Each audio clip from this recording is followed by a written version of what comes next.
दोस्तों, बहुत समय पहले की बात है। एक राज्य में रौनक सिंह नाम का एक प्रतापी राजा शासन करता था। उसकी एक रानी थी और उनका एकमात्र बेटा राजकुमार। कुछ ही समय पहले राजकुमार का विवाह धूमधाम से हुआ था। एक दिन राजकुमार शिकार के लिए घने जंगल में गया। चलते चलते उसकी नजर एक पेड़ की छांव में पड़ी। वहाँ एक विशाल बाज जाल में फंसा हुआ छटपटा रहा था। राजकुमार ने सोचा, तुम जैसे पक्षी को कोई जाल में कैसे फंसा सकता है। वह पास गया और सावधानी से जाल काटने लगा। कुछ देर में जाल पूरी तरह खुल गया। जाल खुलने के बाद बाज बोला, तुम नहीं जानते, यह कोई साधारण जाल नहीं था। मुझे एक साधु ने यहाँ बांध दिया था। राजकुमार ने आश्चर्य से पूछा, साधु ने क्यों? बाज बोला, हाँ, उसने मुझे श्राप दिया था कि मैं तब तक इस बंधन से मुक्त नहीं हो सकता जब तक कोई सच्चा और न्यायप्रिय इंसान मुझे आजाद न करे। मैंने कई लोगों को आते जाते देखा, लेकिन कोई नहीं रुका। चलो, अब तुम आजाद हो गए, राजकुमार बोला। बाज मुस्कुराया और बोला, आज से तुम मेरे सच्चे मित्र हो, क्योंकि तुमने मेरी आजादी लौटाई है। कोई बात नहीं, तुम्हारी किस्मत में अभी और उड़ना बाकी था। शायद इसी वजह से भगवान ने मुझे यहाँ भेजा था। राजकुमार, अगर कभी तुम किसी मुसीबत में फंसोगे तो मुझे याद कर लेना, मैं जरूर आऊंगा। राजकुमार मुस्कुराया और वापस महल लौट आया। अगले दिन राजा रौनक सिंह के पास एक पड़ोसी राजा आया। उसने निवेदन किया, महाराज, मुझ पर मेरे पड़ोसी राजा ने हमला कर दिया है। मेरे कई सैनिक मारे जा चुके हैं। मैं आपकी सहायता चाहता हूँ। मुझे सेना और हथियार चाहिए। मैं यह युद्ध जीतना चाहता हूँ। राजा बोले, कोई बात नहीं, सुबह होते ही सेना का इंतजाम हो जाएगा। फिर राजा ने अपने सेनापति को आदेश दिया, सेनापति, कल सुबह तुम्हें और राजकुमार को सेना के साथ युद्ध भूमि के लिए निकलना है। यह युद्ध एक दिन का नहीं, बल्कि 12 साल लंबा हो सकता है। जीत कर ही लौटना है। सेनापति ने उत्तर दिया, ठीक है महाराज। इसके बाद सेनापति ने राजकुमार को सारी बात बताई। महाराज, हमें कल सुबह युद्ध के लिए निकलना है। कोई बात नहीं, हम जरूर चलेंगे, राजकुमार ने कहा। रात का समय था। एक लंबी यात्रा के बाद सभी विश्राम कर रहे थे।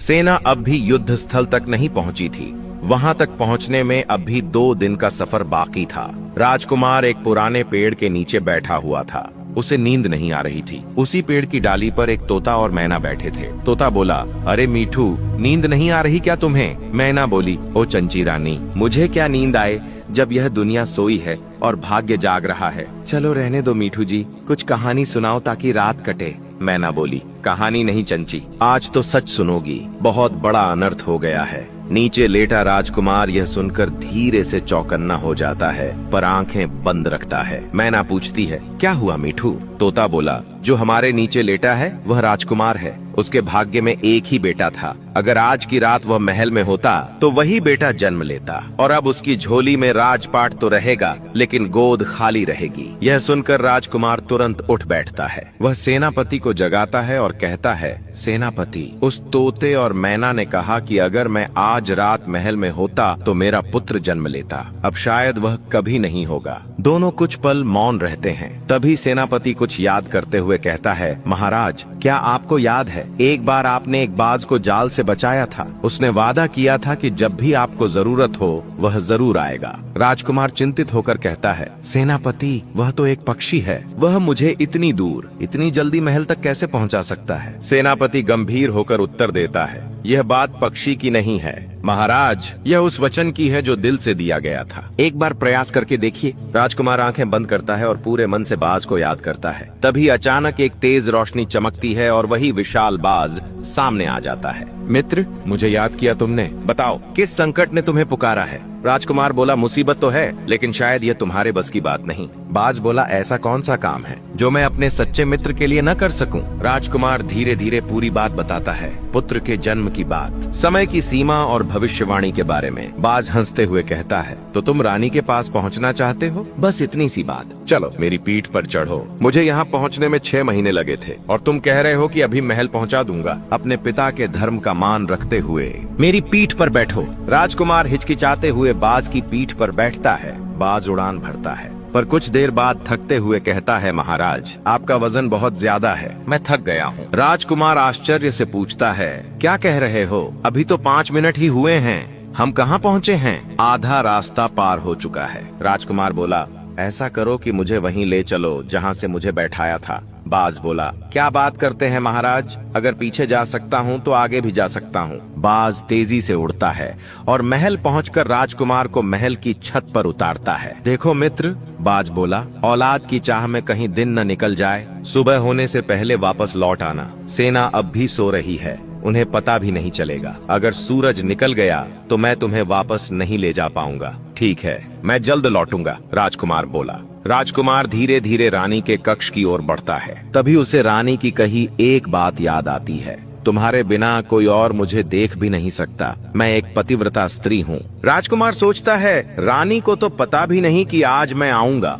अब सच झूठ का भेद भी आज ही सामने आ जाएगा। राजकुमार अपने चेहरे पर एक रुमाल बांधता है और रानी के कमरे में प्रवेश करता है। रानी अपने पलंग पर गहरी नींद में सोई हुई थी। राजकुमार सोचता है, अगर मैं यूं ही इसे जगा दूं तो इसे पता चल जाएगा कि कोई आया है। मुझे कुछ ऐसा करना होगा कि यह जागे भी और जाने भी न कि कौन है। राजकुमार अपने हाथ से रानी के पैर को हल्के से हिलाता है। रानी की नींद खुलती है। वह देखती है कि कोई पलंग के पास खड़ा है। वह एकदम घबराकर बोलती है, कौन हो तुम? वह तुरंत तलवार उठा लेती है। राजकुमार डरता है कि कहीं वह वार न कर दे और वह जल्दी से रुमाल हटा देता है। रुको, मैं तुम्हारा राजकुमार हूँ। रानी हक्की बक्की रह जाती है। महाराज, आप यहाँ कैसे? राजकुमार उसे सब कुछ विस्तार से बताता है। रानी चुपचाप सुनती है। कुछ पल साथ बिताने के बाद राजकुमार कहता है, अब मुझे आज्ञा दो रानी, मुझे वापस जाना होगा। रानी बोलती है, महाराज आप ऐसे कैसे जा सकते हैं, अपने माता पिता का आशीर्वाद लिए बिना, उन्हें बताए बिना कि आप यहाँ आए थे? राजकुमार चिंतित होकर कहता है, रानी 4 बजने वाले हैं, अगर मैं उनके पास गया तो देर हो जाएगी। दिन निकल आया तो मैं यहीं रह जाऊंगा। रानी उदासी से पूछती है, अगर आप नहीं गए तो मेरा क्या होगा? आपके माता पिता मुझे कैसे मानेंगे? वो कैसे मानेंगे कि आप यहाँ आए थे और यह बच्चा आपका है? राजकुमार सोच में पड़ जाता है, बात तो सही है। अच्छा बताओ, क्या 10 दिन में कुछ फर्क पड़ेगा? रानी बोली, नहीं, 10 दिन में कोई फर्क नहीं पड़ेगा। तो ठीक है, आज से 10 दिन बाद मैं फिर आऊंगा। राजकुमार ने कहा, पहले अपने माता पिता से मिलूंगा और फिर तुम्हारे पास आऊंगा। महाराज, कहीं आप भूल न जाना। नहीं रानी, मैं नहीं भूलता, मैं तुमसे वादा करता हूँ मैं जरूर आऊंगा। फिर दोनों छत पर जाते हैं।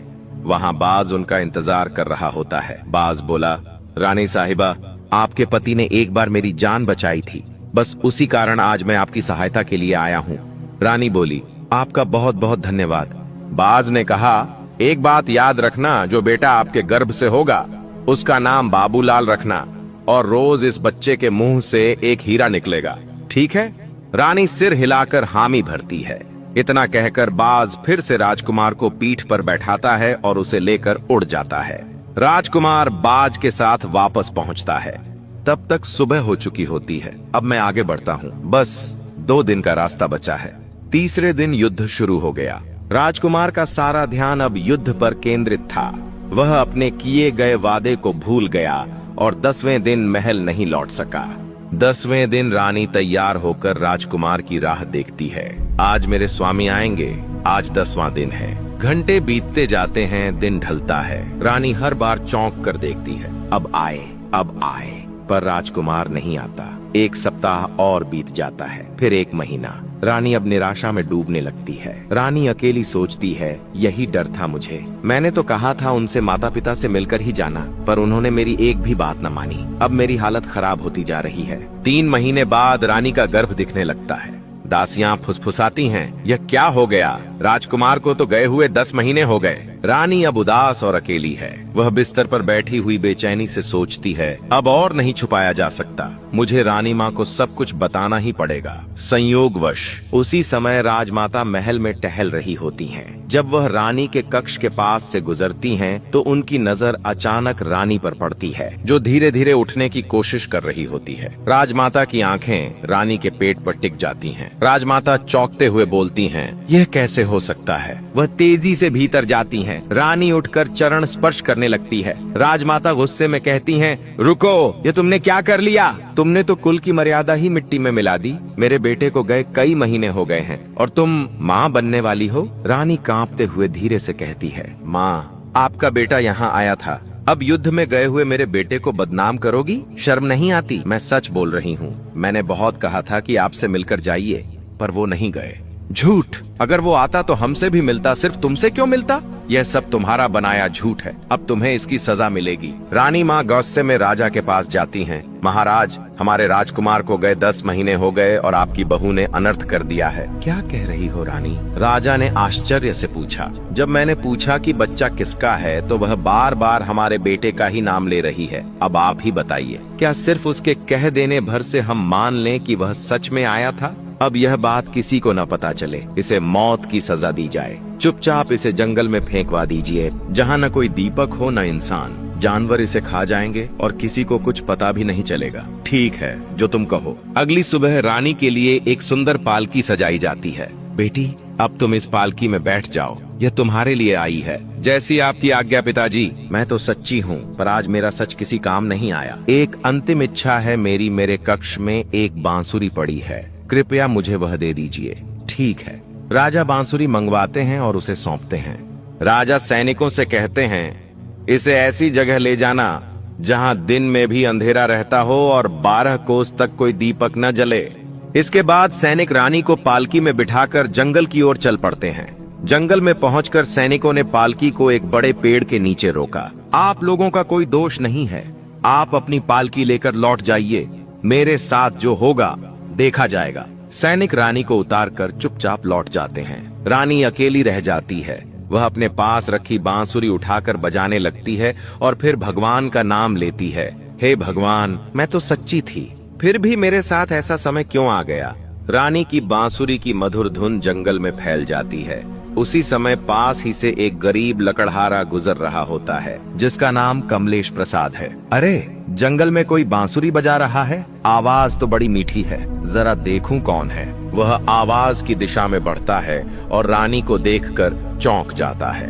रानी मन में सोचती है, हे भगवान, इससे तो अच्छा कोई शेर भेज देता, मेरा अंत हो जाता। अब इस इंसान को क्या पता कि मेरे साथ क्या हुआ है। कमलेश कहता है, बहन, मुझसे डरिए मत। मैं आपको अपनी धर्म की बहन मानता हूँ। आप यहाँ अकेली जंगल में क्या कर रही हैं? रानी गुस्से में बोलती है, आपको इससे क्या मतलब? कृपया यहाँ से जाइए। यह बात पूछने लायक नहीं है। मैं आपको इस हालत में छोड़कर नहीं जा सकता। आप मुझे अपना भाई मान लीजिए और सच्चाई बता दीजिए। अब आप मेरे धर्म के भाई बन चुके हैं तो मैं सब बताती हूँ। रानी अपनी आप बीती सुना देती है। अगर तुम सच में निर्दोष हो तो मेरे साथ चलो, मैं तुम्हें अपने घर ले चलता हूँ। लकड़हारा रानी को अपने घर ले जाता है और अपनी पत्नी को सब कुछ बताता है। आप चिंता मत कीजिए बहन, अब आप हमारे साथ रहें। यह दुख की घड़ी हम सब मिलकर पार करेंगे। ठीक है बहन, धन्यवाद। कुछ समय बीतता है और रानी एक पुत्र को जन्म देती है। बच्चे का नाम रखा जाता है बाबूलाल। ठीक वैसा ही जैसा बाज ने भविष्यवाणी की थी, वह कोई साधारण बालक नहीं था। बाबूलाल हर रोज एक कीमती हीरा उगलता था। रानी हर हीरा चुपचाप संभाल कर छुपा देती। एक डर उनके भीतर लगातार मंडरा रहा था। डर इस बात का कि अगर लकड़हारे को इस रहस्य का पता चल गया तो वह कहीं उनके बेटे को छीन न ले। 18वें दिन की सुबह, बहन आप खाना बना लो। हाँ भाई, आते ही होंगे। तब तक मैं कपड़े धोने के लिए नदी पर जा रही हूँ। रानी कपड़े लेकर चली जाती है। थोड़ी देर बाद लकड़हारा घर लौटता है। अरे, मेरी बहन का बिस्तर खाली क्यों है? वह कहाँ गई? वो कपड़े धोने गई है। भाग्यवान, अभी कुछ दिन और उसे बाहर नहीं जाने देना था। तभी बच्चा रोने लगता है। तुम बाद में खाना खा लेना, पहले बच्चे को संभालो। पत्नी बच्चा उठाती है और तभी उसके मुंह से एक हीरा निकलता है। पत्नी घबरा कर बोलती है, हे भगवान, इस बच्चे के मुंह से क्या निकला? अरे, यह तो बेशकीमती हीरा है। क्या पहले भी ऐसा कोई हीरा निकला है? इसके बारे में मुझे कुछ नहीं पता। जरा तकिए के नीचे देखो। तो वे तकिए के नीचे देखते हैं और वहाँ से वैसे ही 17 और बेशकीमती हीरे निकलते हैं। जन्म लिए 18 दिन हो चुके हैं। इसका मतलब यह बच्चा रोज एक हीरा उगलता है। यह तो चमत्कार है। हमें अब यहाँ नहीं रहना चाहिए। जल्दी से सामान बांधो और चलो यहाँ से। लालच में आकर अपनी बहन को मत दुखी करो। याद करो, जब हम उसे जंगल से लाए थे, यह बच्चा उससे मत छीनो। बहुत हो गया, वो मेरी बहन है, तुम्हारी नहीं। अब बहस मत करो,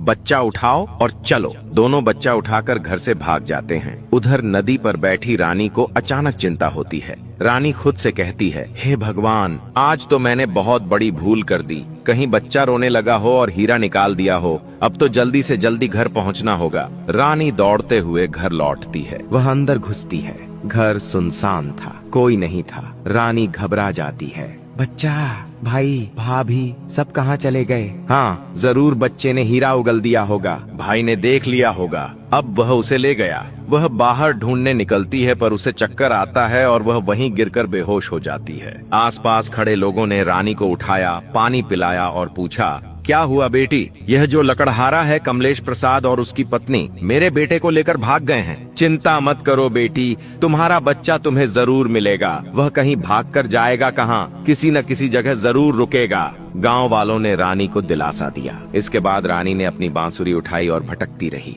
वह भगवान से कहती रही, हे प्रभु, एक ही बच्चा दिया था, वह भी मुझसे छीन लिया। अब तो मैं इस दुनिया में झूठी सी हो गई हूँ। मेरा बच्चा भी नहीं रहा पास। उधर लकड़हारा और उसकी पत्नी बहुत दूर एक अनजाने शहर में जा बसे। लकड़हारे ने सोचा, अब वह यहाँ कभी नहीं पहुँच पाएगी, हम पूरी तरह सुरक्षित हैं। वहाँ पहुँचकर उसने एक बड़ा सा घर खरीद लिया और धीरे धीरे उस राज्य के राजा से भी मित्रता कर ली। इधर 9 साल बीत गए। रानी भी भटकते भटकते उसी शहर पहुंच गई जहां लकड़हारा रहता था। वह भीख मांगकर पेट भरती रही। उसी नगर के मंदिर में एक पंडित रहते थे। उन्होंने रानी को देखा और सोचा, यह तो नौजवान स्त्री लगती है, पर भीख क्यों मांग रही है? बेटी, तुम मेरे साथ रहो, खाना बना लिया करना, हम दोनों मिलकर खा लेंगे। ठीक है पिताजी, जैसा आप, बस यहीं मेरे साथ रहो। इसके बाद रानी ने स्नान किया और बांसुरी बजानी शुरू की। पंडित चौंक गए। वाह, क्या धुन है, ऐसी तो मैंने कभी नहीं सुनी। पंडित को याद आया, सेठ कमलेश प्रसाद तो बहुत दानी आदमी है, अगर मैं इसे उसके पास ले जाऊं तो शायद कुछ इनाम मिल जाए। पंडित बोले, बेटी,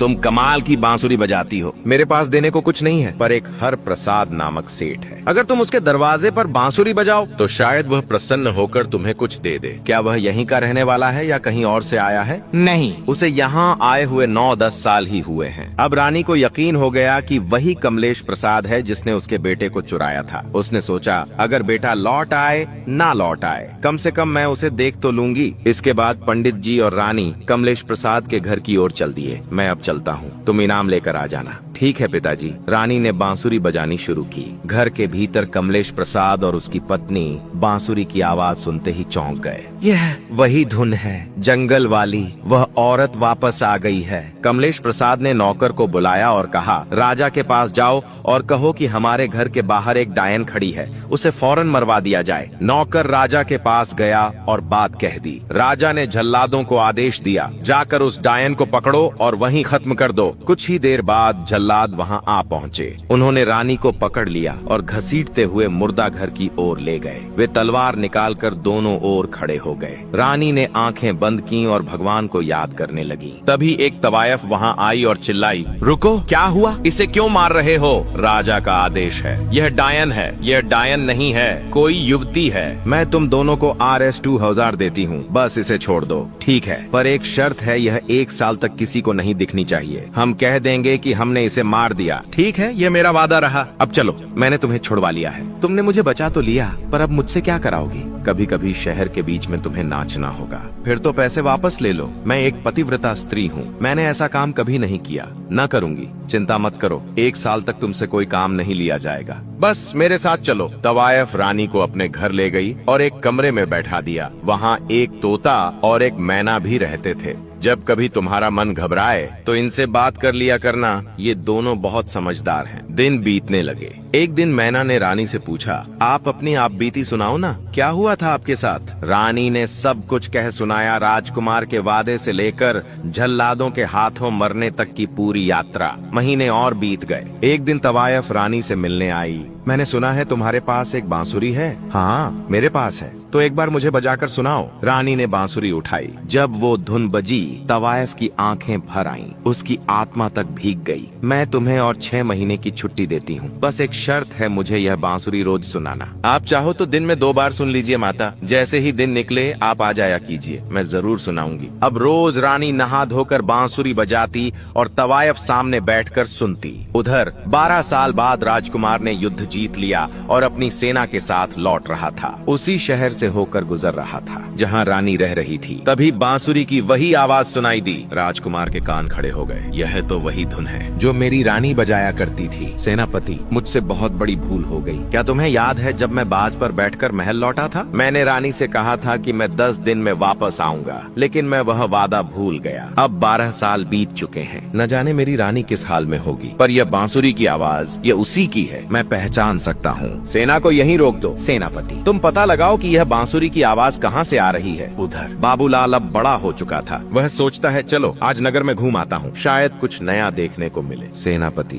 तवायफ के घर पहुँचता है। यह बांसुरी बहुत अद्भुत है, इसे सुनने की क्या कीमत है? हमारे महाराज इसे सुनना चाहते हैं, मैं पूछ कर आती हूँ। तवायफ ने भीतर जाकर कहा, एक आदमी आया है, कहता है कि उसका बादशाह तुम्हारी बांसुरी सुनना चाहता है, क्या कीमत लोगी? रानी ने खिड़की से झांककर सेनापति को देखा और पहचान लिया, यह तो हमारे ही राजमहल का सेनापति है। रानी सोचने लगी, अगर बादशाह सुनना चाहते हैं तो वह मेरे पति ही होंगे। इस बांसुरी की कोई कीमत नहीं है, इसे कोई भी सुन सकता है। तवायफ ने बाहर आकर कह दिया, इसकी कोई कीमत नहीं है, बादशाह आकर इसे सुन सकते हैं। बाबूलाल भी बांसुरी की आवाज के पीछे वहाँ पहुँच गया। उसने अपने नौकर से कहा, जो आदमी अभी अभी निकला है शायद बांसुरी के लिए ही आया था, जाकर पूछो कितनी कीमत लगी, हम दोगुनी देंगे, हमें बस सुननी है। नौकर जाकर बोला, कमलेश प्रसाद का बेटा बाबूलाल बांसुरी सुनना चाहता है, क्या कीमत है? तवायफ ने रानी से पूछा। रानी बोली, कोई कीमत नहीं है। इसके बाद रानी तवायफ से कहती है, माता, जो पहले आया था वह मेरे पति राजकुमार का सेनापति है, और जो अब बांसुरी सुनने आएगा वो स्वयं बादशाह है, मेरा पति, मैं उसकी रानी हूँ। यह जो उसके पीछे आया है, बस इसी की वजह से मैं उस दिन मरने वाली थी। यह बच्चा मेरा है जिसका नाम बाबूलाल है, यह हर प्रसाद का बेटा नहीं है, यह तो मुझसे छीना गया था। अब यह सारी बात उससे भी पता चल गई है। तोता और मैना को तो पहले से ही सब पता था। जब रानी ने राजकुमार को आगे आते देखा तो उसे बहुत गुस्सा आ गया। मैना ने सोचा, रानी ने अंदर जहर का प्याला रखा हुआ है, जैसे ही बादशाह अंदर जाएगा रानी वह प्याला पी लेगी, खुद को समाप्त कर देगी। मैना ने विचार किया, कोई युक्ति लगानी पड़ेगी, लेकिन अभी अगर मैं तुम्हारी माँ के सामने गया तो वह गुस्से में जहर पी लेगी। अब तुम आगे जाओ और अपनी माँ से मिलो, मैं बाद में आऊंगा। इसके बाद बेटा आगे बढ़ा और पिता पीछे पीछे चलने लगा। जब बेटे ने जाकर अपनी माँ के चरण छुए तो रानी की आत्मा संतुष्ट हो गई। उसी क्षण राजकुमार भी आ गया। रानी तो जहर का प्याला भूल ही गई थी। मैंने सारी कहानी सुन ली है, राजकुमार ने कहा। अब ऐसा करो, सभी लोग बाहर चलो, अब हर बात का फैसला वहीं खुले मैदान में होगा। अब सब लोग खुले मैदान में इकट्ठा हो गए। वहाँ सेना खड़ी थी, सेनापति मौजूद था। उस देश के बादशाह को भी बुला लिया गया और दुष्ट सेठ कमलेश प्रसाद को भी। पंडित जी भी वहाँ आ पहुँचे। जब सब एकत्र हो गए तो राजकुमार ने उस देश के राजा से पूछा, आपका हुक्म इस देश में कैसे चलता है?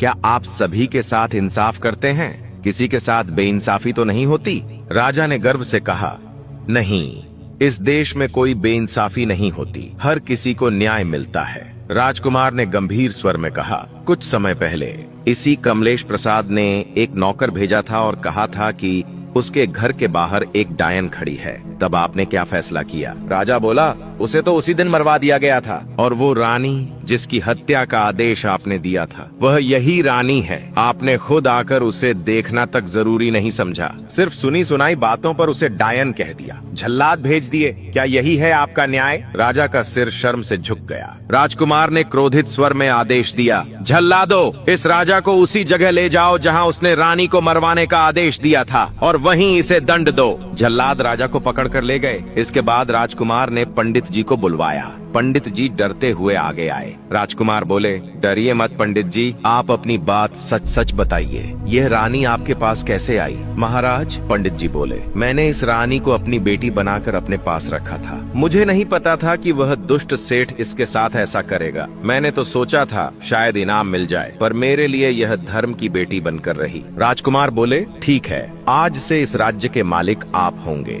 इसके बाद राजकुमार ने तवायफ को बुलाया। तुम भी अपनी कहानी सुनाओ, मुझे तो सब पता है, लेकिन मैं चाहता हूँ कि यह बात सभी को पता चले। तवायफ ने सिर झुकाकर कहा, महाराज, जब झल्लाद रानी को मारने लगे थे मैं अचानक वहाँ पहुँच गई। मुझे पता चला कि ये लोग इसे डायन समझकर मारने जा रहे हैं, पर यह कोई डायन नहीं थी। मैंने दोनों झल्लादों को RS 2000 दिए और इनसे पीछा छुड़वाया। बस यही मेरी कहानी है। राजकुमार बोले, महाराज, आज से तुम 5 गांव की मालकिन हो। अब बारी कमलेश प्रसाद की थी। वह तो कांपने लगा। महाराज, मुझसे बहुत बड़ी गलती हो गई। राजकुमार ने कहा, 3 इंसाफ तो मैंने कर दिए, यह जो चौथा इंसाफ है इसे रानी तुम करो। मेरा हुक्म तो यह है कि इसे सजा मिलनी चाहिए। इसे मैंने धर्म का भाई बनाया था, इसने मुझे बहन माना था, लेकिन यह बदल गया। इसने मेरे साथ बहुत बड़ी ठगी की है। रानी ने संयमित स्वर में कहा, महाराज, यह मेरा धर्म का भाई ही रहे, इसे कोई सजा ना दी जाए। वाह रानी वाह, इस आदमी ने तुम्हें कितने दुख और तकलीफें दी हैं, फिर भी तुमने इसे माफ कर दिया। यह साबित करता है कि तुम्हारा दिल कितना बड़ा है। इसके बाद सब इकट्ठे होकर अपने शहर की ओर चल दिए। जब वे वहां पहुंचे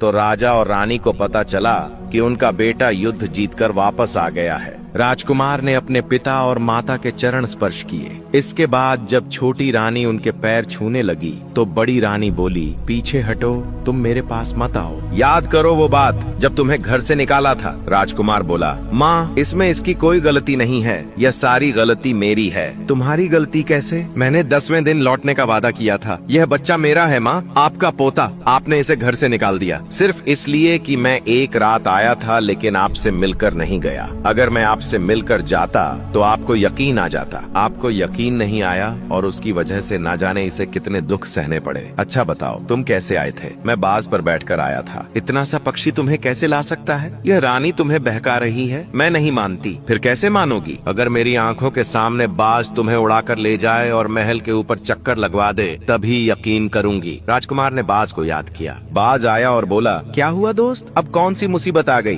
तुम बस इतना करो, माँ को यकीन दिला दो। इस महल के ऊपर मुझे अपनी पीठ पर बिठाकर 2 चक्कर लगवा दो। माफ करना महाराज, अब मैं नहीं आ सकता। तब तो उस समय इतनी दूर से लेकर आए थे और अब बोल रहे हो कि नहीं आ सकते। ऐसा क्यों? जब तुमने मुझे घर से निकलवाना था उस समय तो उठा लाए। आज अगर मैं फिर से बस रही हूँ तो तुम मेरा इतना सा काम भी नहीं कर सकते। मैंने तुम्हें राजकुमार के धर्म को जानकर उठाया था। मेरी तो इतनी क्षमता भी नहीं थी। अब तुम ऐसा करो, अब तुम मेरे धर्म को जानो। अगर मेरा धर्म सच्चा हुआ तब तुम चक्कर लगा सकते हो, अगर नहीं तो तुम नहीं लगा सकोगे। बाज ने रानी का धर्म याद किया और 2 नहीं पूरे 7 चक्कर लगाकर नीचे उतार दिया। अब मानती हो माँ? हाँ बेटा, मुझे माफ कर दो। अगर आपको यह कहानी पसंद आई हो तो ऐसी और भी प्रेरणादायक कहानियों के लिए हमारे चैनल को सब्सक्राइब जरूर करें।